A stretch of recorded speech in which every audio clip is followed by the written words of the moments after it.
Mesdames et messieurs, bonjour et bienvenue à votre émission Débat de presse. L'émission Débat de presse de ce dimanche 22 décembre est en deuil et rend un hommage particulier à notre confrère Kofi Ametepe, décédé hier 21 décembre de suite de maladie.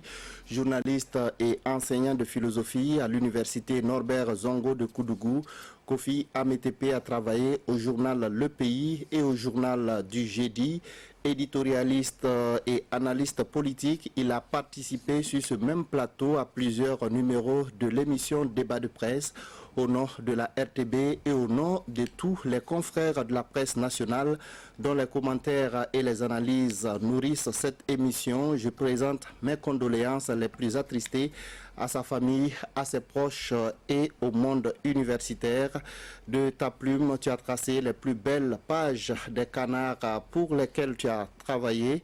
Tu demeures pour nous un exemple par la qualité de tes papiers et ton professionnalisme. Comme tes écrits, tu restes indélébile dans nos mémoires. Va en paix, l'histoire retiendra de toi un homme de presse qui a marqué son temps. Que la terre libre du Burkina te soit légère.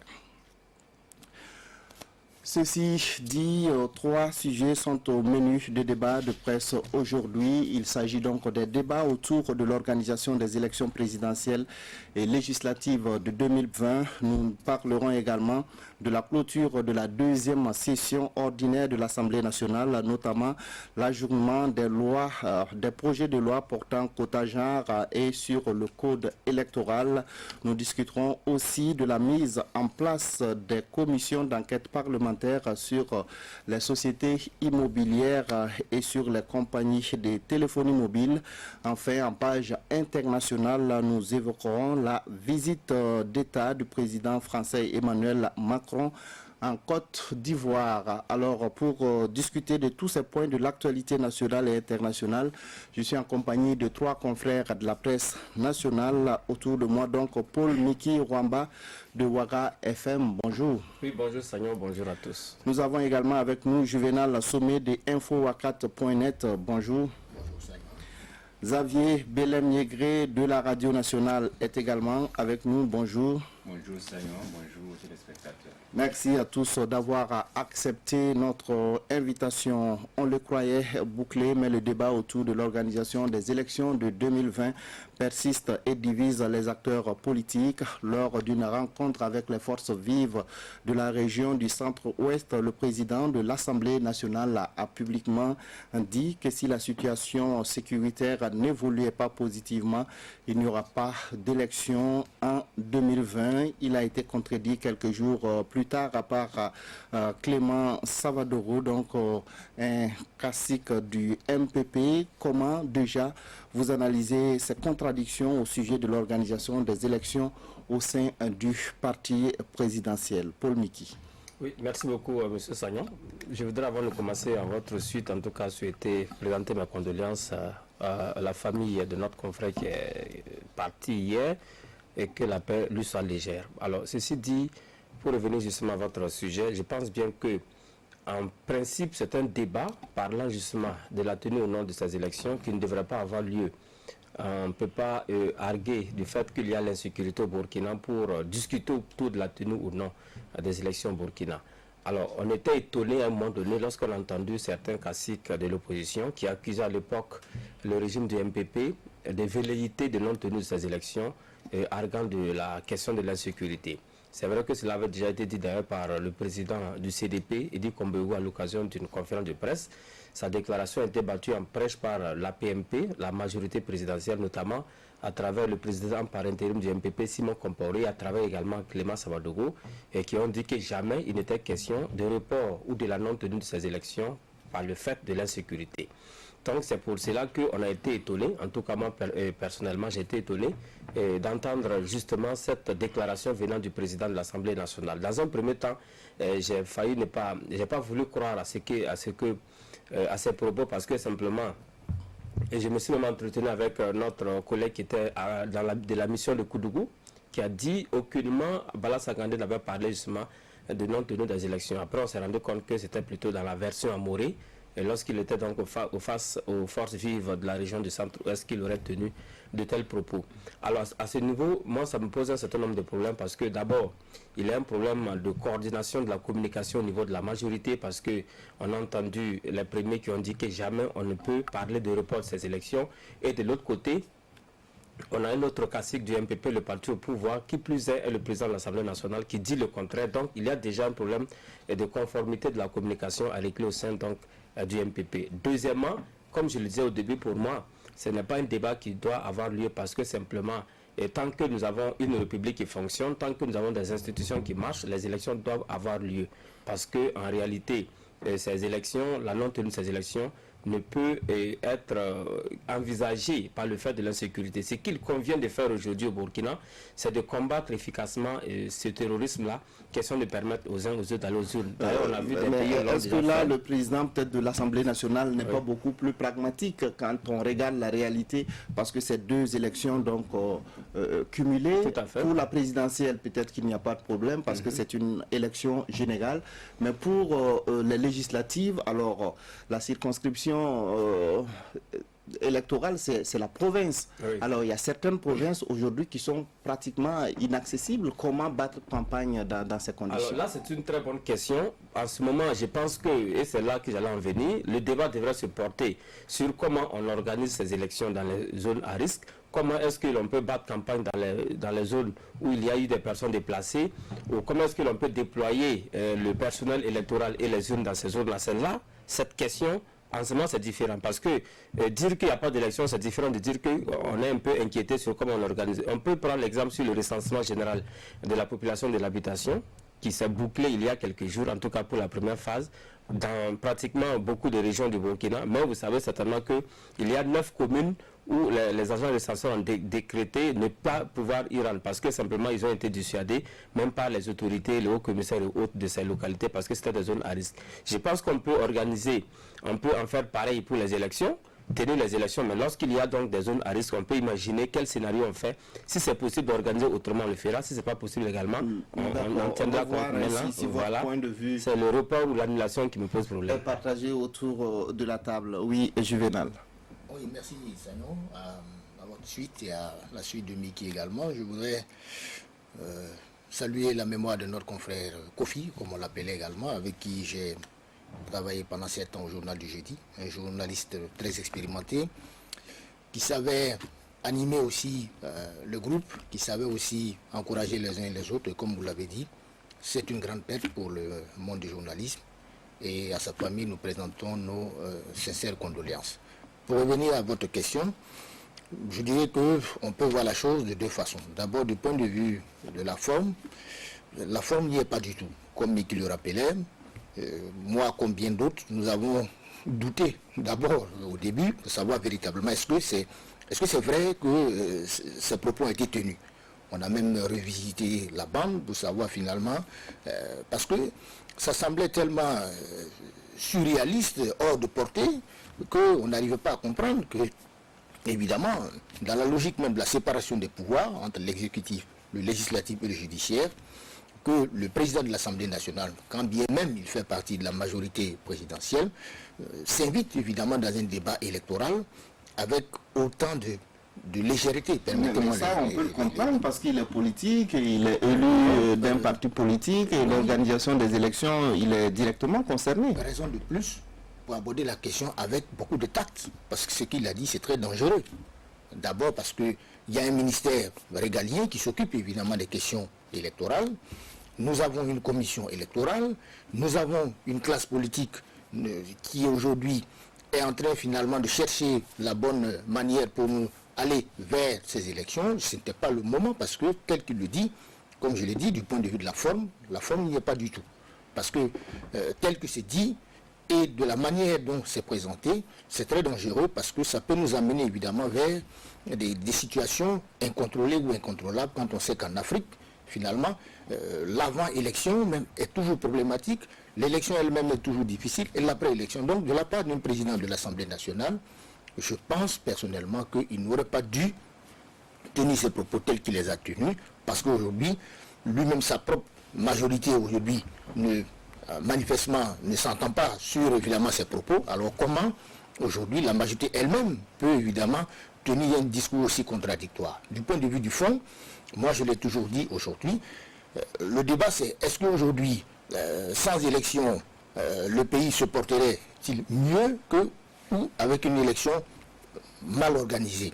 C'est ça le problème aujourd'hui. Donc on ne peut pas tomber comme ça dans un débat pour dire s'il n'y a pas de sécurité, il n'y aura pas d'élection. Non, moi je pense qu'il faut éviter aujourd'hui, au point où nous en sommes, de rajouter du désordre au chaos, parce que de toutes les façons, et même à l'Assemblée nationale, ils n'y gagneraient pas évidemment s'il n'y a pas d'élection. Voilà, donc je pense de mon point de vue que le président de l'Assemblée, à mon avis, est sorti évidemment de ses prérogatives. Mais on va voir, Paul Miki donc a proposé des pistes de solutions. Il parle de peut-être se référer à ce qui s'est passé avec le recensement général de la population. Est-ce que c'est vers ces genres de solutions qu'il faut aller?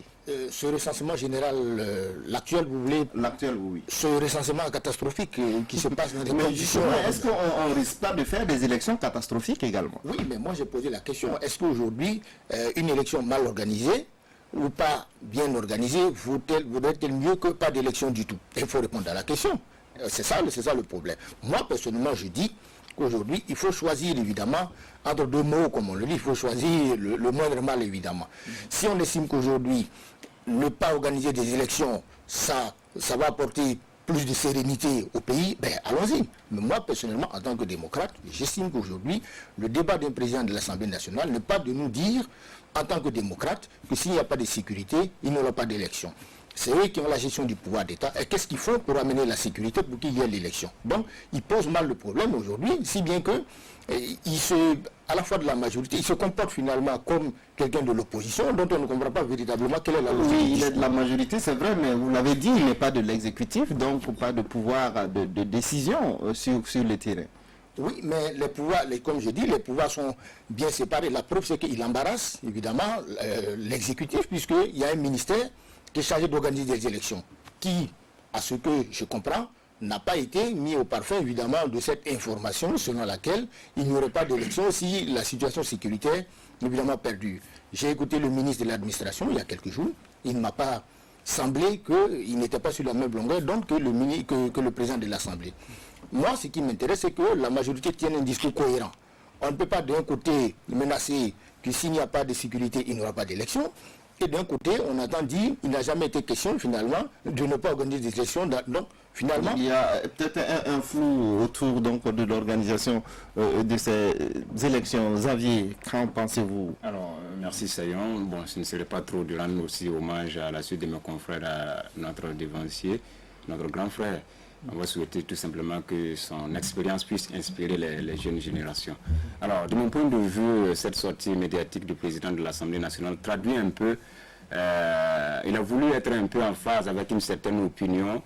Si vous avez remarqué ces derniers temps avec ses critiques, les gens n'ont pas cette compassion, hein, les politiques, disons, envers les victimes, tous ceux qui sont frappés par ces assassinats par-ci, par-là, au cours des attaques terroristes. Alors, il est parti pour rencontrer les forces vives de la région du centre-ouest.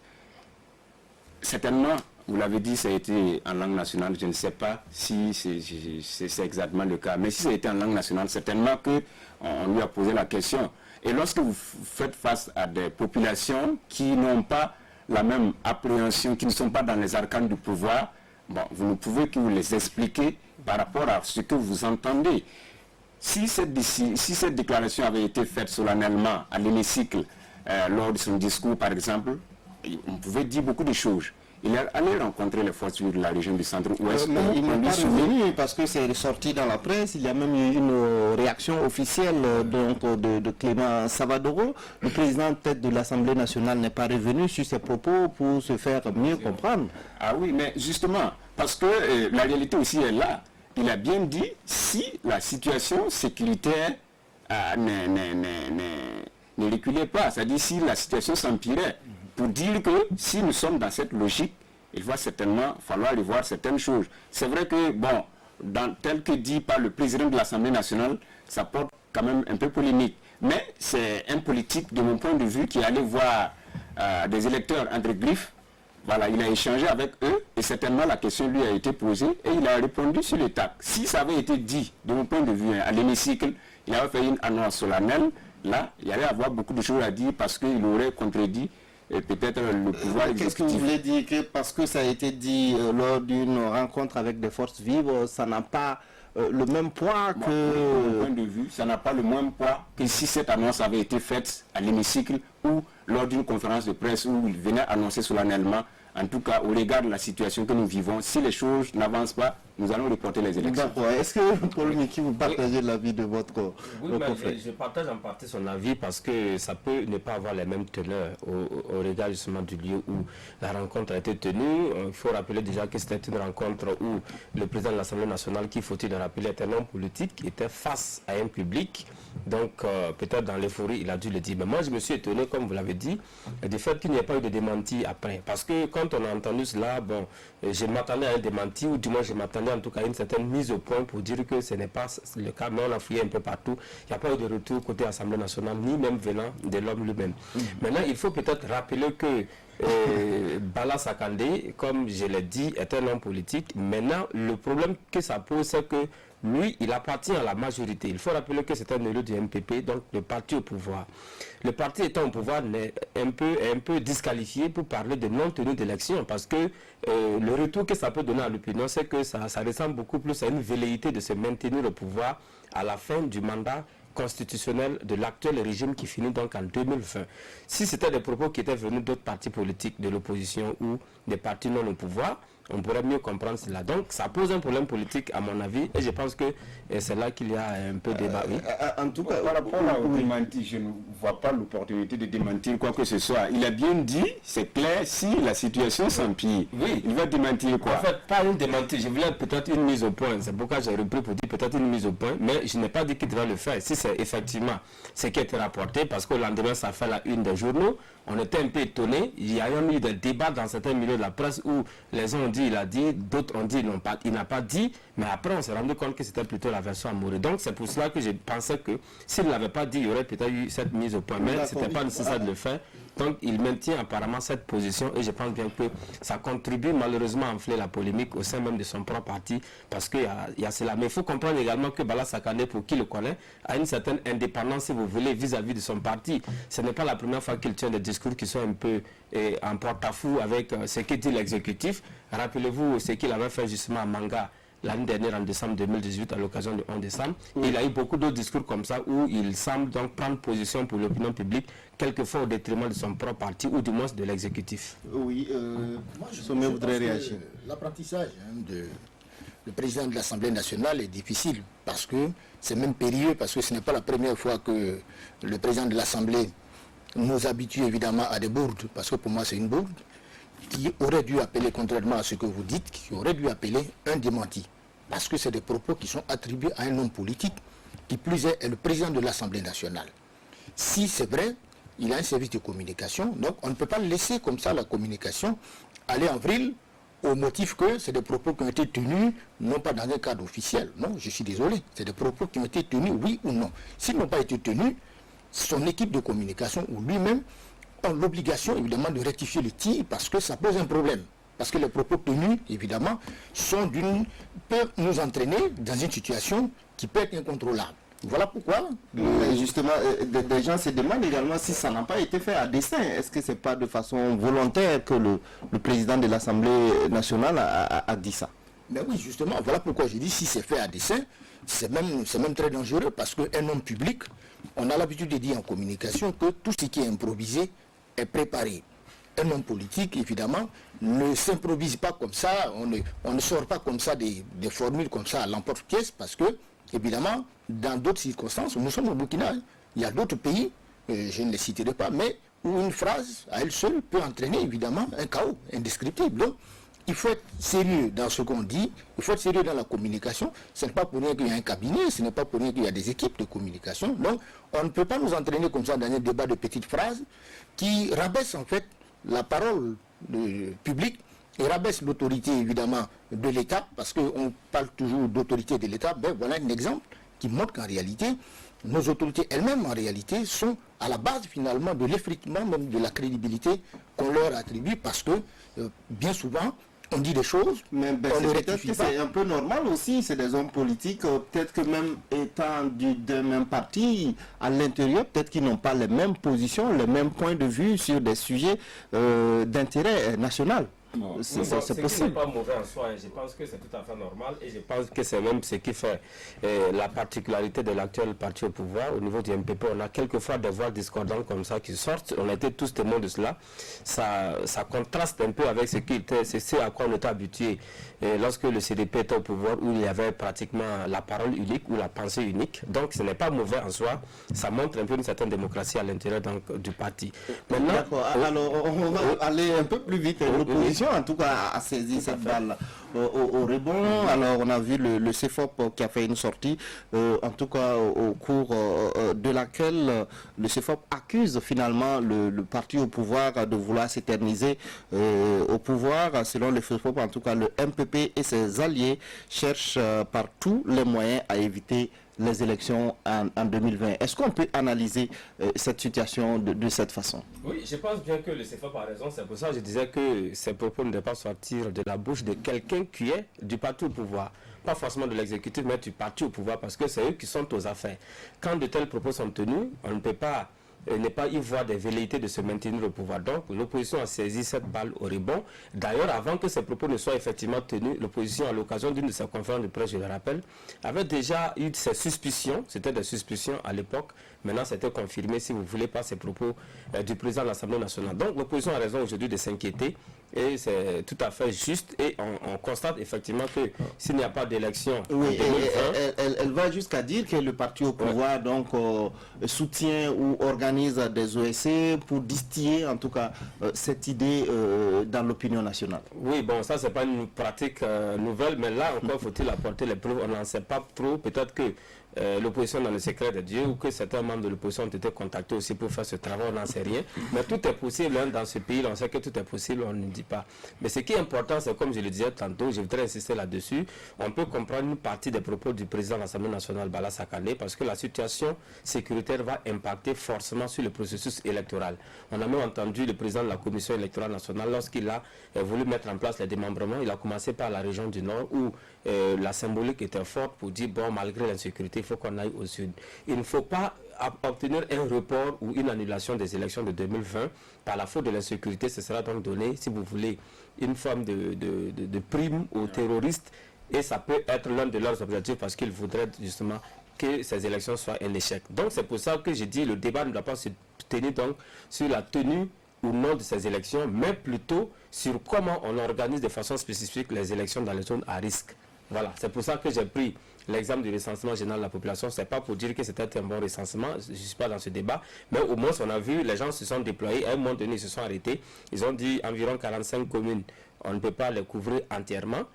9 communes, on ne peut pas y mettre les pieds, donc ils ont fait le bilan, ils ont fait ces élections. Au moins, on sait que c'est recensement, oui. Mais au moins, on sait qu'au résultat, on n'a pas tenu compte de ces communes-là, même si on pense qu'après, on pourra faire des recensements de rattrapage. Je pense qu'on aurait pu le faire pareil pour les élections, parce qu'il y a des zones inaccessibles, il y a également des villages qui ont été complètement vidés de leur population, il y a des camps de réfugiés où on a 5000 personnes déplacées internes. Comment on les intéresse aux élections? C'est là que devrait se porter donc le débat, plutôt de parler de tenue.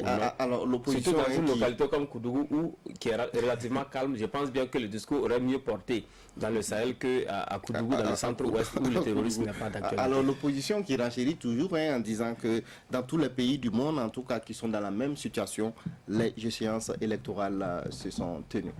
Mais oui, c'est là où j'ai du mal à comprendre la logique des propos du président de l'Assemblée, qui lui est de la majorité, qui devrait plutôt dire que, bon, voilà, nous allons tout faire pour essayer de résoudre le problème de l'insécurité, de sorte que les élections se tiennent à bonne date. Mais non, il est dans la logique où, s'il n'y a pas d'insécurité, donc il n'y aura pas d'élection. S'il n'y a pas de sécurité. S'il n'y a pas de sécurité, il n'y aura pas d'élection. Évidemment, il offre un boulevard à l'opposition qui, évidemment, ne peut que s'engouffrer là-dedans pour essayer, évidemment, de soupçonner des velléités de maintien de pouvoir, au-delà, évidemment, de la fin du mandat du chef de l'État. Et malheureusement, Bala Sakandé ne rend pas service au chef de l'État, qui n'a pas besoin de cette polémique, et qui, comme je l'ai dit aujourd'hui, on a plutôt besoin de sérénité en interne pour essayer de résoudre la question de l'insécurité. Parce que vous le savez très bien, la lutte contre le terrorisme, la lutte contre l'insécurité, évidemment, doit se faire dans un cadre apaisé en interne. Si en interne, on a encore ce débat finalement, ce déchirement interne sur les élections qui auront lieu, qui n'auront pas lieu à cause de l'insécurité, finalement, comme le dit si bien Mickey, qu'est-ce qu'on fait? On joue le jeu en réalité de ceux qui nous attaquent, parce que si les élections ne se tiennent pas à cause de l'insécurité, qui aura gagné? Ce n'est pas la majorité, ce n'est pas l'opposition, ce sont les terroristes, c'est ceux qui nous attaquent qui auront gagné. Donc il faut, à mon avis, qu'on s'entende bien sur les termes du débat, pour qu'on évite évidemment de donner, comme je dis, l'occasion à ceux qui nous agressent, qui nous attaquent évidemment, de trouver des points, des raisons évidemment de jubiler par rapport à la situation nationale. Oui. Bon, moi je pense que peut-être l'opposition a son plein droit d'interpréter comme elle veut pour pouvoir aussi en profiter par rapport à ce que mon confrère a qualifié de bourde du président de l'Assemblée nationale. Mais moi je voudrais réagir par rapport à l'homogénéité donc des propos. Ceux qui estiment que bon, dans le parti tout doit être homogène, bon moi je ne suis pas, surtout dans ces temps-ci, on ne peut pas avoir une certaine homogénéité dans l'opinion, dans l'expression de tout ce qui se dit au niveau du parti. Le président de l'Assemblée nationale peut avoir son avis, peut-être le président par intérim peut avoir aussi son avis, mais cette homogénéité du fait que bon, le président par intérim a dit, donc le président de l'Assemblée nationale doit s'allier. Bon, moi je ne suis pas convaincu de ça. Et même dans l'opposition, souvent... Mais pour un parti qui dirige, est-ce qu'il ne faut pas avoir un point de vue commun dans la communication? Je ne pense pas qu'ils sont discordants dans le fond. Voilà. Dire par exemple que les élections n'auront pas lieu si, ça ne veut pas dire que les élections n'auront pas lieu. Bon, ça c'est mon point de vue. En fait, je voudrais juste ajouter une chose, parce que je pense bien qu'il faut faire le distinguo entre le parti politique MPP et l'Assemblée nationale. C'est-à-dire, le parti politique MPP, c'est homogène, c'est le même parti. Mais quand on prend l'Assemblée nationale, il y a le principe de séparation de pouvoir avec l'exécutif.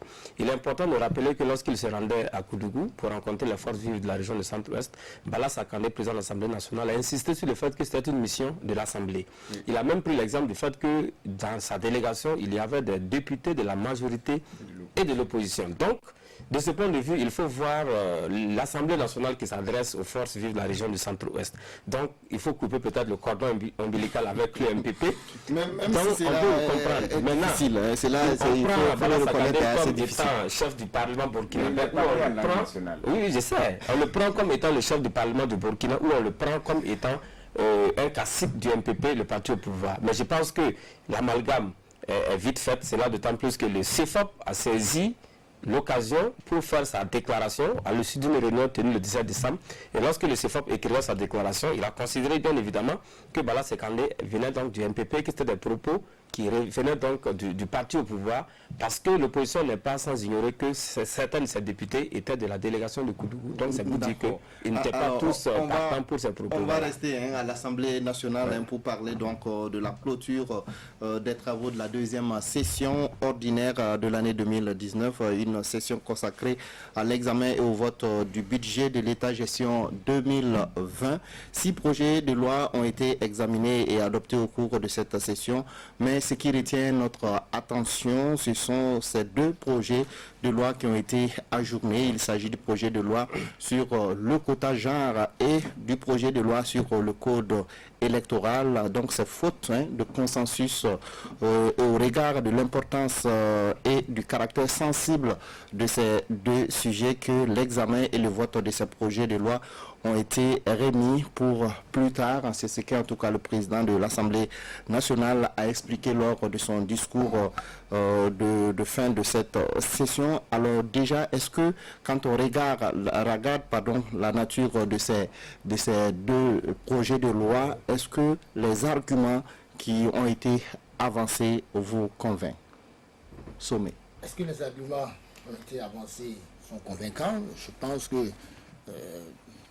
ils appartiennent évidemment à ceux qui les ont tenus. Moi, ce que je constate, c'est que je ne suis pas surpris, personnellement, de la tournure prise par les événements, si on peut les appeler ainsi, parce qu'il y avait des prémices qui montraient clairement qu'on allait vers, en tout cas, un blocage, si on peut le dire. En tout cas, la mésentente était déjà réelle en amont, évidemment, sur la question du quota genre et même sur la question du code électoral.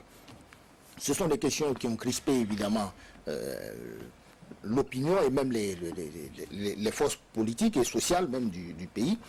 Et évidemment, je ne suis pas surpris que finalement l'Assemblée nationale soit finalement monte à ce point une incapacité évidemment à trancher finalement le débat. Mais quand on parlait tout de suite des élections, nous sommes à 1 an des élections, que ce soit la présidentielle ou les législatives.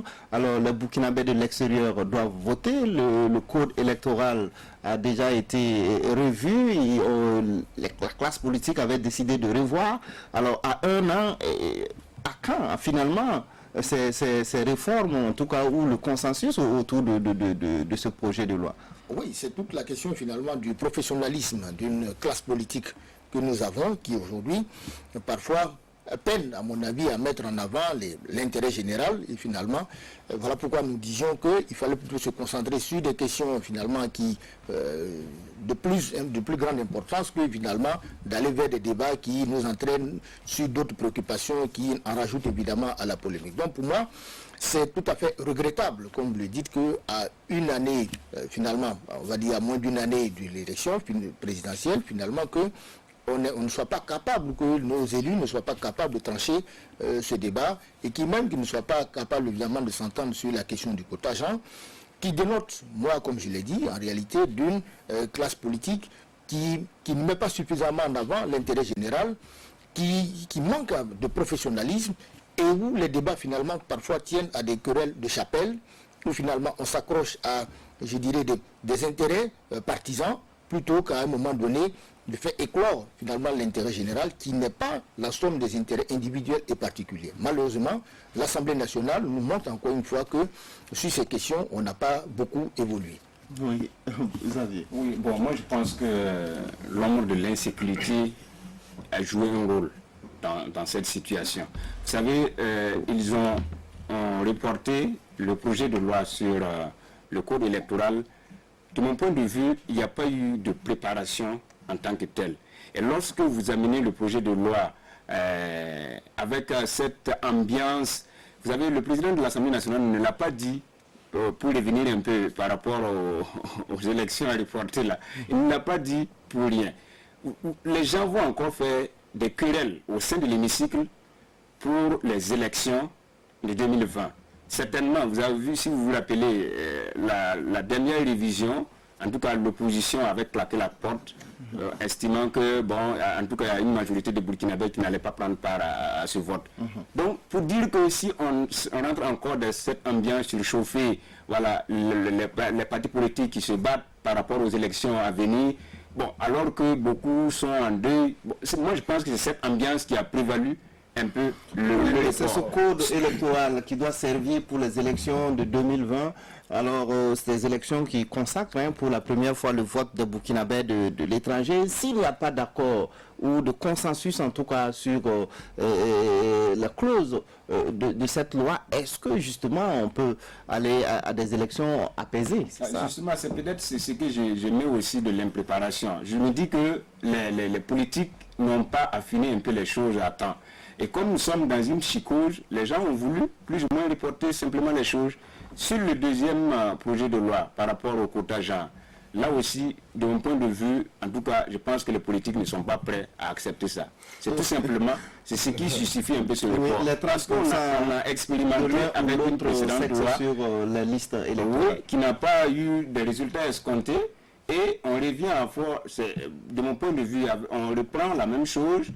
Et certainement qu'on va ajouter des amendes aux partis politiques qui n'auront pas pu respecter, ça ne va pas prospérer. Et de mon point de vue, c'est parce que les gens ne sont pas d'accord. Oui, mais on a l'impression que sur ce quota genre là aussi, il y a la volonté politique qui est là, d'un côté. Peut-être que les différents partis politiques veulent inscrire bien sûr 30% de l'un ou l'autre sexe sur les listes, mais dans la réalité aussi, les partis sont confrontés à des difficultés, Justement. notamment avec Oui, les femmes. sur le terrain de la pratique, effectivement, il y a des difficultés pour avoir des femmes, pour les positionner. Ça, c'est une réalité. C'est vrai qu'il y a des coalitions de femmes qui se débattent. Il faut mettre les femmes, voilà. Mais dans la réalité, ce n'est pas évident. Voilà. Donc, Paul les Miki, politiques ne sont pas semble ne pas être trop Non, d'accord. je voudrais dire d'abord pour le code électoral, c'est un vieux débat, vous le savez, c'était même la pomme de discorde à l'occasion du dialogue politique. Vous savez qu'on ne s'était pas entendu sur le code électoral, même si les deux parties avaient convenu de procéder à une révision à minima. Mais je pense que ce report était un peu nécessaire. Il vaut mieux bien préparer ces élections plutôt que d'aller donc dans des élections avec un code qui est Mais est-ce que contesté. ça ne va pas entraîner un autre report? Non, Parce non, que si on modifie le code électoral, il faut tenir les élections au minimum 1 an après, ou 5-6 mois après. Oui, 6 mois après. 6 mois après. Encore dans les délais, c'est-à-dire on a la possibilité donc de reporter jusqu'à mai 2020 si l'on considère que les élections auront lieu en fin 2020, en novembre. Voilà, donc ça veut dire que théoriquement on pourra donc faire ces modifications en début janvier, février ou mars. On a tout le temps. Je pense que c'est nécessaire de bien épuiser le débat. Vous savez certainement qu'il y a un certain nombre de points autour desquels les deux parties ne s'entendent pas. C'est les documents de votation, en ce qui concerne notamment les lieux de vote. Ouais, même si là ça a été un peu réglé parce qu'il suffit simplement, nous a-t-on dit que l'on prenne un décret pour compléter cela en autorisant justement le vote dans les lieux au-delà donc des ambassades et des consulats. Mais la pomme de discorde, c'est justement les documents de votation. L'opposition est jusque-là restée sur sa position. C'est un débat qui n'est pas épuisé. Maintenant, aucune des parties ne veut lâcher de l'Est par rapport justement à cela. Donc, je crois que c'est ça qui fait qu'il y a ce report. Mais moi, je pense que si un report, comme l'a dit Xavier, c'est peut-être dû au contexte actuel où les gens avaient les esprits ailleurs, qu'on n'a pas épuisé le débat. Maintenant, si un report de un ou 2 mois peut permettre donc d'aboutir à un consensus, il vaut mieux y aller plutôt que d'avoir donc... Parce que si tout de suite on disait, bon, on passe au vote, et si la majorité reste sur sa position, c'est sûr qu'elle va l'emporter. Mais est-ce que ça épuise le débat?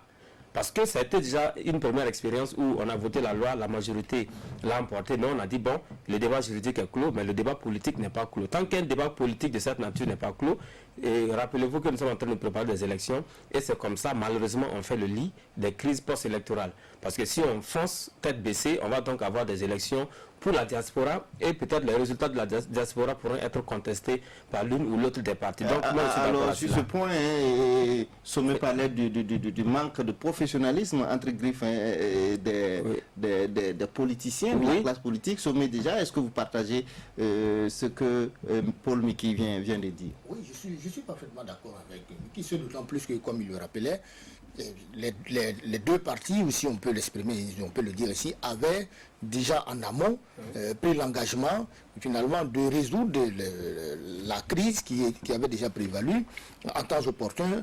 On se rend compte que finalement le temps qui a été mis, tout ce temps-là finalement n'a servi à rien finalement. Donc où est-ce qu'on va aujourd'hui? C'est tout cela qui fait que l'opinion aujourd'hui est parfois en décalage avec aussi la classe politique, et c'est pourquoi parfois on a des élections où finalement les taux de participation sont étonnamment faibles, parce que finalement les populations ne se retrouvent plus finalement dans des débats inutiles où les politiciens sont incapables finalement de mettre en avant l'intérêt général, et plutôt versent dans des contradictions où chacun essaie de tirer la couverture de son côté en essayant de voir finalement est-ce que dans les documents de votation on peut grignoter quelques voix d'électeurs. C'est pas ça qui va nous faire avancer. Xavier le disait, aujourd'hui il faut que la classe politique elle-même parvienne à un minimum de consensus. Qu'est-ce qu'on veut aujourd'hui pour notre pays? Est-ce qu'on veut finalement un climat apaisé pour des élections au moins acceptables, ou bien on va dans la surenchère et finalement on va rajouter, comme je l'ai dit, du désordre au chaos? Oui, Paul Miki voudrait compléter sur le quota genre. Le quota genre, ils en venaient. Bon, pour moi, c'est vrai, le quota genre, c'était une loi qui existait déjà, vous le savez. Maintenant, à l'application, il y a eu des soucis. Et quand on regarde bien ce qui est prévu dans le projet de loi, ce n'est pas seulement le quota genre, parce qu'on n'a même pas mis le terme genre dedans, ça peut dire que ça prend en compte et le quota genre et le quota jeune. On veut harmoniser les choses. Maintenant, quand on se contente donc du quota genre, vous savez que la loi existait, les partis politiques l'ont expérimenté expérimenté, mais beaucoup de partis politiques sont revenus dire c'est difficile pour nous de respecter cette loi parce que simplement, au résultat, on peut être perdant. Vous savez certainement qu'il y avait même des pénalités pour des partis qui ne respecteraient pas la loi. C'était des pénalités plutôt pécuniaires où la subvention de l'État était coupée. Mais il vous souviendra également qu'il y avait des partis à l'époque qui ont accepté de ne pas respecter le quota genre, quitte à perdre de l'argent. Je pense que le CDP l'avait fait en son temps, parce qu'ils ont fait les calculs politiques. Entre respecter le quota agent et puis perdre de l'argent, on préfère perdre de l'argent et ne pas respecter ce quota agent. Donc c'est pour ça que le débat peut être assez houleux. Ce sont les mêmes acteurs politiques qui se retrouvent à l'Assemblée nationale. Vous savez certainement que si demain vous et Sagnon, vous créez votre parti politique... je n'en ai pas l'intention. Vous n'en avez pas l'intention, mais c'est un exemple que je prends. Et que vous avez un parti politique, vous êtes un chef de parti, on vient vous dire que vous devez forcément aligner, j'allais dire 30% de l'autre sexe, l'un ou l'autre sexe, c'est déjà difficile. Encore que le débat qui est actuellement en cours, c'est qu'il y a question de positionnement. Parce qu'il ne s'agira plus de venir classer les 30% de femmes en bas de liste. Il faut donc alterner. Donc voilà tout le problème. Moi, je ne suis pas d'accord avec ça. En toute sincérité, je ne suis pas d'accord avec ça. Pour moi, il faut laisser les choses telles qu'elles sont. Parce que la politique, ou du moins le positionnement, ça doit être déjà un engagement personnel. En plus, également, chacun doit se battre pour mériter sa place. On se souvient qu'il y a eu des moments, avec cette loi, où des partis politiques sont allés même négocier des pièces d'identité de certaines femmes, rien que pour les mettre sur les listes, même si ces femmes ne sont pas de leur parti, elles sont allées voter dans d'autres partis politiques. Donc, au finish, ça ne donne pas un bon résultat. Pour moi, le plus important, c'est l'engagement. D'ailleurs, on parle de quota genre sur la liste électorale. Rappelez-vous qu'il y avait également ce quota genre au niveau du gouvernement. C'était un engagement du président de façon à l'occasion de 8 mars 2017. Paul Kabatieba, jusqu'à aujourd'hui, ce quota n'a pas été respecté. Et le nouveau gouvernement a donné des explications. Voilà. Christophe Dabira a donné des explications parce que c'était un engagement du président de Faso à l'occasion d'un 8 mars, je pense c'était en 2017, et tout le monde l'attendait, ou c'était en 2018, je ne sais même plus, où tout le monde l'attendait justement, et lorsque le nouveau gouvernement est venu, on a vu que ce n'était pas respecté. Le Premier ministre a expliqué qu'il y a des femmes qui ont été consultées et n'ont pas voulu venir au gouvernement. Donc c'est une question d'engagement. Ce qu'il faut faire, pourquoi on ne va pas imposer un quota genre au niveau donc, des professeurs d'université? Pourquoi on n'impose pas un quota genre au niveau donc, de certains domaines où la femme est peu sous-représentée? Parce que simplement c'est une question d'engagement. Moi je voudrais donc encourager d'ailleurs les femmes à s'engager en politique de façon très volontaire, et je pense bien que c'est ça qui peut être efficace au résultat. Parce que si on a bien compris des gens qui ne sont pas engagés, mettez-vous à la place des chefs de parti, c'est pas évident. Donc, on a bien compris votre position. On va rester toujours à l'Assemblée nationale et toujours parlant de cette deuxième session ordinaire. Et on a vu l'Assemblée aussi qui a décidé de la mise en place de 2 commissions d'enquête parlementaire. La première commission donc va s'occuper en tout cas des sociétés immobilières donc qui pullulent dans notre pays, en tout cas selon les propos du président de l'Assemblée nationale. Il y aurait en tout cas plus de 200 sociétés immobilières au Burkina. Il s'agit donc d'aller voir ce qui se passe réellement dans ce domaine. Est-ce que ces sociétés, en tout cas, sont en règle vis-à-vis des textes en la matière? Est-ce que elles donc versent normalement ce qu'elles doivent aux impôts et tout ça? Comment déjà vous appréciez donc cette décision de l'Assemblée nationale, Sommet? D'abord, a priori, l'Assemblée est dans son rôle, parce que, comme vous le savez, l'Assemblée nationale, finalement, a pour mission de voter la loi, de consentir l'impôt et, évidemment, de contrôler l'action du gouvernement. Donc, on ne peut pas, de mon point de vue, faire un procès à l'Assemblée nationale, finalement, de se saisir, évidemment, d'une question et vouloir, évidemment, chercher à comprendre. Donc, d'un point de vue formel, on va dire que les députés, voilà, qui sont... tentent évidemment de se donner en tout cas du travail, évidemment de chercher à comprendre évidemment comment l'action publique se mène sur le terrain. Ça c'est du point de vue de la forme. Maintenant du point de vue du fond, je suis un peu plus réservé parce que qu'est-ce qu'on a fait des commissions précédentes qui ont travaillé sur d'autres questions finalement, et donc jusque-là les populations attendent toujours évidemment des résultats concrets. Qu'est-ce qui prouve que ces commissions-ci, évidemment... Oui, en tout cas on se rappelle de ces commissions qui avaient travaillé sur le foncier urbain, voilà, la santé, l'éducation, les mines, oui, les résultats en tout cas ont été données publiées, mais sur le terrain, beaucoup de choses n'ont pas changé. Tout à fait. Et c'est là le problème. Donc, vous allez rajouter finalement des commissions à d'autres commissions dont on attend encore aujourd'hui, évidemment, je dirais la conclusion que finalement quelque chose a bougé et ce n'est pas le cas. Est-ce qu'on nous garantit, qu'est-ce qui garantit finalement que ces commissions-ci vont faire mieux que finalement les précédentes? Là, je suis un peu plus réservé. Peut-être qu'il faudrait aller chercher finalement du côté des résultats des commissions précédentes. Ça pourrait, à mon avis, mieux inspirer finalement ce travail-ci. Sinon, pour l'instant, vous êtes sceptique en tout cas sur la suite à donner à ces commissions, mais il y a des gens qui disent que d'ailleurs qu'il faut peut-être commencer par applaudir cette décision qui permettra peut-être d'avoir beaucoup plus d'informations sur le fonctionnement et tout ce qui se passe au sein de ces sociétés immobilières, parce qu'il faut dire aussi qu'il y a la téléphonie, la compagnie de téléphonie mobile également qui sont concernées. Xavier. Oui, bon, je pense que peut-être il faut peut-être apprécier un peu les choses sur le terrain. Alors, il a dit, il y a eu des enquêtes parlementaires, on n'a pas senti les choses bouger. Si vous voyez aujourd'hui les téléphonies mobiles, beaucoup de gens crient un peu à la qualité, mais qu'est-ce qu'on fait? Qu'est-ce que le ministère des Postes fait? Est-ce que les sanctions qu'on prend, voilà, parce que si vous ne respectez pas certaines choses, on vous inflige une amende, est-ce que ça c'est suffisant pour faire plier un peu ces sociétés, par exemple?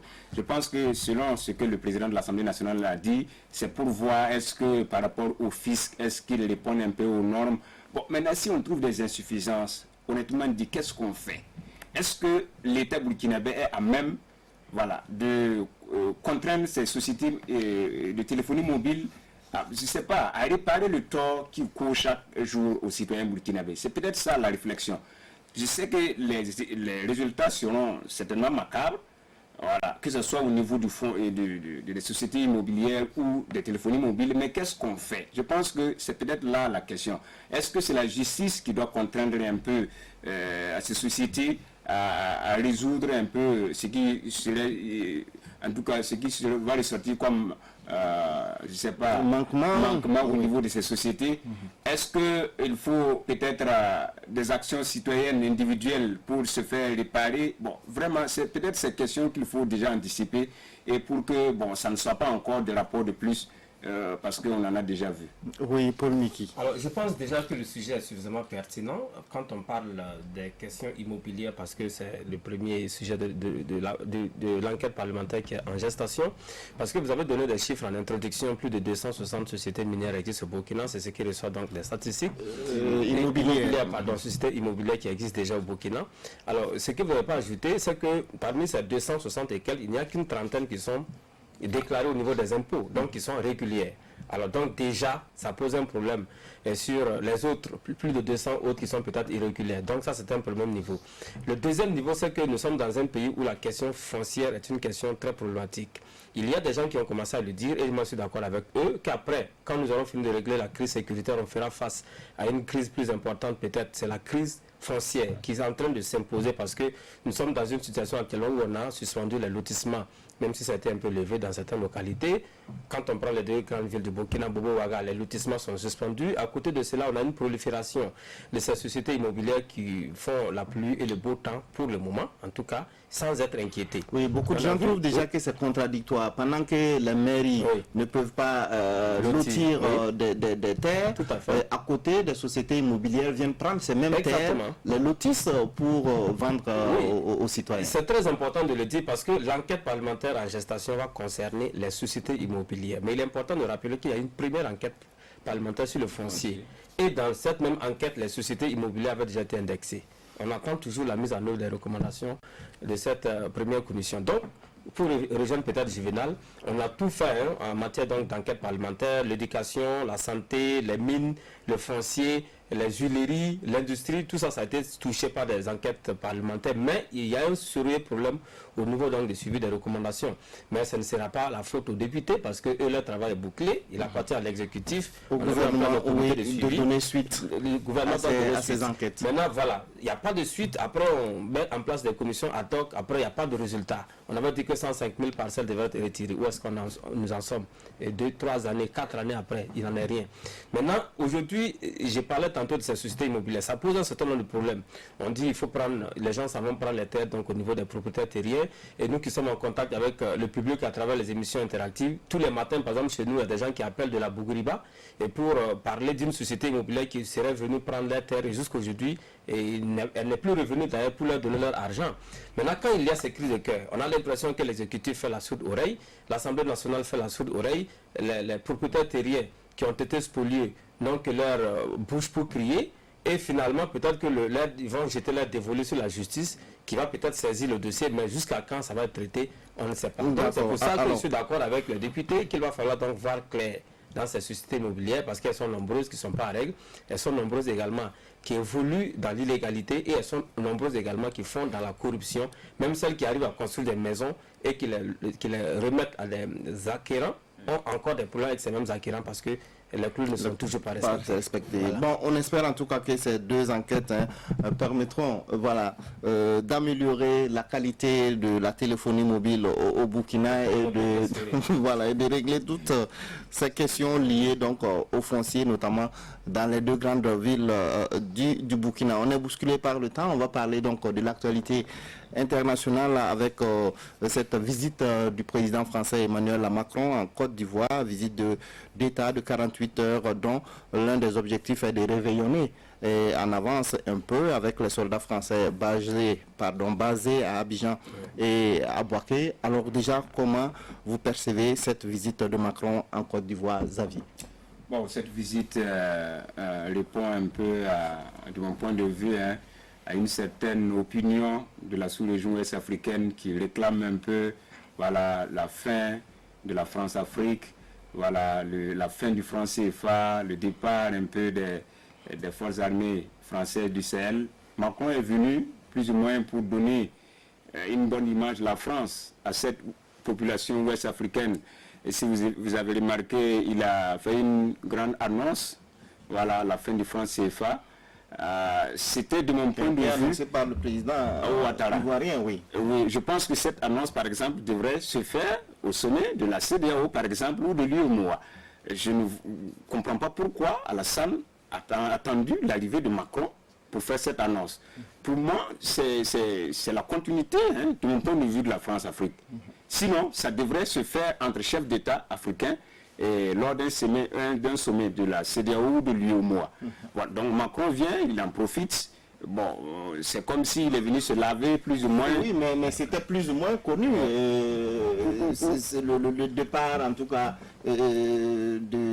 en fait, la fin du franc CFA, c'était plus ou moins connu. Ça avait été annoncé par d'autres sommets auparavant. Oui, on attendait que 2020, qui est dans quelques jours maintenant. Cette annonce en présence du président français, oui, bon, ça vous pose problème, ça vous gêne. C'était pas le bon cadre. Voilà, de mon point de vue. Maintenant, il est venu, il en a profité pour faire des inaugurations comme il a fait ici au Burkina. Bon, c'est de bonne guerre pour les relations entre la France et la Côte d'Ivoire, mais pour moi, ça n'a pas vraiment évolué pour les populations de la sous-région ouest africaine. Parce que de mon point de vue, le point culminant qui a été cette annonce devrait se faire au sommet de la CEDEAO de l'UEMOA.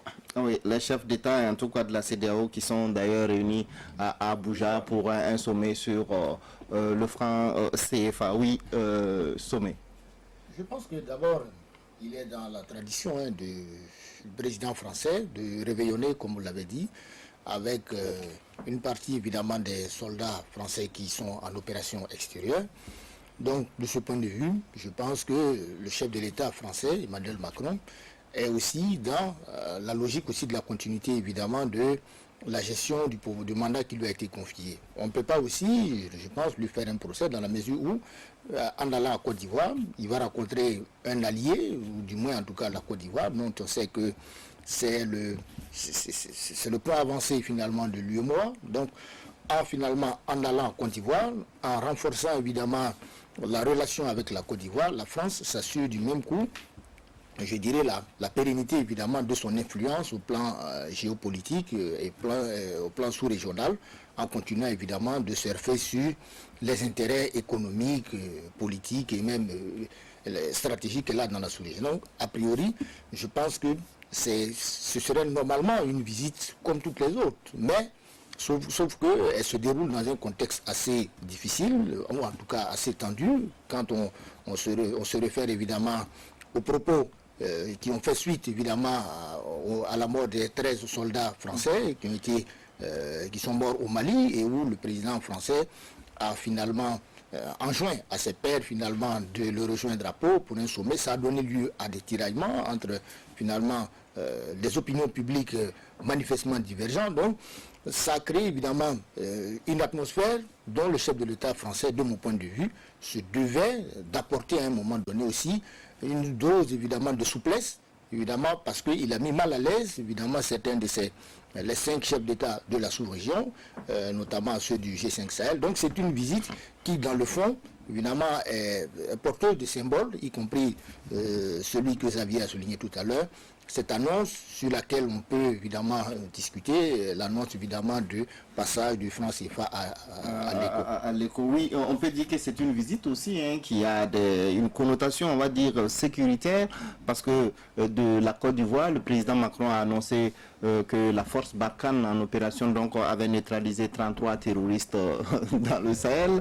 Alors oui, Paul Miki, comment vous percevez cette visite? Moi, je me suis posé la question simplement de savoir pourquoi Emmanuel Macron n'est pas allé faire la Noël avec les soldats français qui sont plutôt au Mali. Ils sont beaucoup plus nombreux que ceux qui sont en Côte d'Ivoire. Mais il faut comprendre effectivement, ça intervient dans un contexte marqué par la montée de ce sentiment anti-français dont on a parlé depuis plusieurs semaines, dont on parle depuis plusieurs semaines. Et on sait que la Côte d'Ivoire, si vous voulez, un peu épargnée par rapport à cette montée, même si c'est un pays qui est relativement calme aujourd'hui. Donc on peut comprendre effectivement. Mais les autres enjeux au-delà de la sécurité, c'est bien ce qu'on a évoqué. Ce sont les questions des relations entre la France et les États africains, notamment le franc CFA et d'autres grandes questions. Donc on peut comprendre effectivement cette démarche d'Emmanuel Macron qui a décidé de passer 72 heures donc en Côte d'Ivoire, aux côtés de ses compatriotes de l'armée française qui sont là-bas, aux côtés également de l'État ivoirien, et pour régler quelques questions africaines. Comme Xavier l'a dit, il trouve en Côte d'Ivoire un allié important qui est le président Alassane Ouattara. Mais là où il faut féliciter peut-être Ouattara, c'est le fait qu'il a laissé son étranger à Abidjan et puis s'est rendu à Abuja. Et pour justement cette rencontre de la CEDEAO, c'est quand même un peu inédit, et je pense que c'est comme ça désormais. Il faut faire les choses parce qu'au regard de son calendrier, il devrait se rendre à cette rencontre de la CEDEAO à Abuja. Le président Macron était là, il l'a fait, il est parti le laisser, bon, quitte à revenir le trouver. Mais on se rappelle effectivement que quand il est arrivé ici au Burkina, et c'était peut-être autre chose que l'on a vu. On a même demandé à des gens de fermer les écoles et tout, libérer les routes pour faire passer le président français. Je pense que ce sont des genres de pratiques qu'il faut de plus en plus abandonner, parce que un État c'est un État, même s'il s'agit de la France. Mais bon, qu'est-ce que vous voulez, c'est l'ancienne colonie. Mais je pense effectivement, comme vous l'avez dit, que c'est la question du franc CFA effectivement qui va être le plat de résistance de cette rencontre d'Abidjan. Alors on est pratiquement à la fin, peut-être en quelques secondes. Oui. Quelque chose, parce qu'Emmanuel Macron a dit quelque chose de très important. Il doit y avoir un centre de formation de lutte antiterroriste en Côte d'Ivoire. Alors, moi je me pose cette question. Pourquoi créer ce centre alors que dans le cas du G5 Sahel, il y a un centre... Il existe déjà en Mauritanie. Oui. Bon, moi je suis un peu perplexe par rapport à cette annonce. Bon, on veut lutter contre l'insécurité qui sévit grandement dans la région sahélienne, et la France veut créer des bases arrières, voilà, à travers un centre en Côte d'Ivoire. D'accord. Emmanuel Macron va poursuivre sa mission en Afrique, puisque après la Côte d'Ivoire, il doit se rendre au Niger, voilà, où il est prévu qu'il rende hommage en tout cas aux 71 militaires nigériens tués donc le 10 décembre, si je ne m'abuse. Voilà, nous sommes pratiquement à la fin de cette émission. Merci pour votre participation, et je rappelle très rapidement que j'étais sur ce plateau avec Xavier Belamiégré de la radio nationale, Juvenal Sommet de infowakat.net et Paul Miki Rwamba de la radio Waga FM. Merci de votre fidélité. Restez en compagnie de nos programmes.